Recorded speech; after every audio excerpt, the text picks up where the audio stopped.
الحمد للہ والصلاة والسلام علی خیر خلق اللہ۔ برادران اسلام، کہانت یعنی غیب کی خبریں جاننے کا دعویٰ کرنا اور غیب کی خبر دینا، یہ توحید کے منافی ہے۔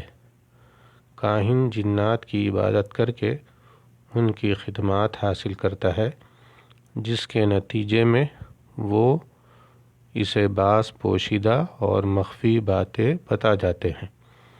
کاہن بات کرتے وقت اور بتاتے وقت ظاہری وسیلہ استعمال کرتا ہے اور یوں اظہار کرتا ہے گویا وہ یہ باتیں اپنے علم کی بنیاد پر کہہ رہا ہے۔ اس عمل سے سائل اور سامع مطمئن ہو جاتے ہیں اور دھوکہ کھا جاتے ہیں، جبکہ حقیقت میں ایسا نہیں ہوتا ہے، بلکہ اسے یہ علم جنات سے حاصل ہوتا ہے۔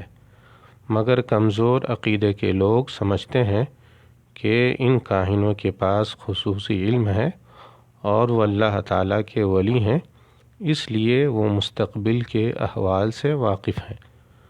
کاہن اور نجومی کے پاس جا کر احوال دریافت کرنا بڑا جرم ہے، اور اس کے پاس جانے والے گنہگار ہیں، گرچہ وہ اس کی باتوں کی تصدیق نہ کریں۔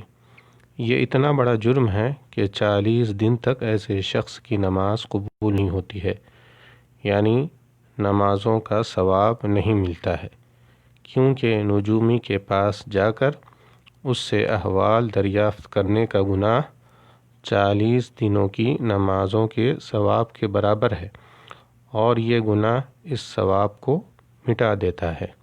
نبی صلی اللہ علیہ وسلم کا ارشاد ہے، من اتی عرافا فسألہ عن شیء فصدقہ لم تقبل لہ صلاة 40 یوما۔ جس نے کسی نجومی کے پاس جا کر کچھ دریافت کیا پھر اس کی بتائی ہوئی بات کو سچ سمجھا تو 40 دن تک اس کی نماز قبول نہ ہوگی۔ اخرجہ احمد۔ رسول اللہ صلی اللہ علیہ وسلم ارشاد فرماتے ہیں، من اتی کاہنا فصدقہ بما یقول فقد کفر بما انزل علی محمد۔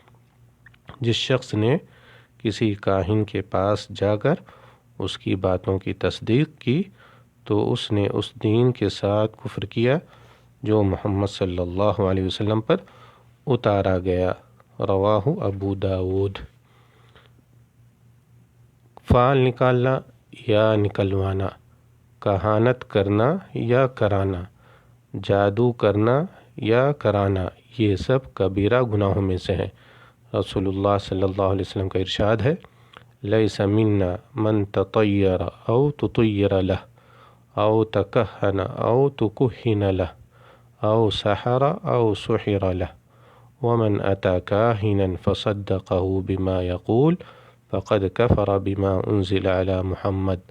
وہ شخص ہم میں سے نہیں جو فعل نکالے یا نکلوائے، کہانت کرے یا کہانت کرائے، جادو کرے یا جادو کرائے، اور جس نے کسی کاہن کے پاس جا کر اس کی باتوں کی تصدیق کی تو اس نے اس دین کا انکار کیا جو محمد صلی اللہ علیہ وسلم پر نازل کیا گیا ہے۔ رواہ البزار والطبرانی۔ واللہ تعالی اعلم، والسلام علیکم ورحمۃ اللہ وبرکاتہ۔